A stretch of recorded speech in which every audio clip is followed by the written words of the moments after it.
Hi hello welcome to Geetha gallery.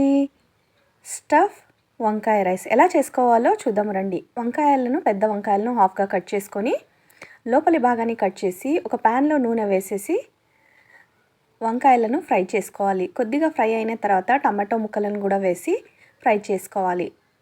రెండు వైపులా బాగా వంకాయను తిప్పుతూ ఫ్రై చేసుకోవాలి. దీనికి కొద్దిగా పసుపు, జీలకర్ర పొడి, ఉప్పు, కారం, కొబ్బరిను గ్రైండ్ చేసి పెట్టుకోవాలి. ఆ పౌడర్ని దీనిలో వేసి కొద్దిగా ఫ్రై చేసుకోవాలి. వంకాయలు బాగా ఫ్రై అయిన తర్వాత ఒక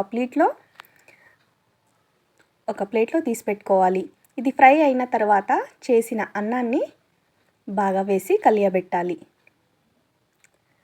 బాగా కలిపిన తర్వాత దీనికి నిమ్మకాయ రసం, కొద్దిగా పప్పుల పొడి, కరివేపాకు, కొత్తిమీర వేసి బాగా మిక్స్ చేసి ఈ వంకాయల్లో స్టఫ్ చేసి కరివేపాకు, కొత్తిమీర వేసి సర్వ్ చేయాలి. ఇది డిఫరెంట్గా టేస్ట్ చాలానే బాగుంటుంది.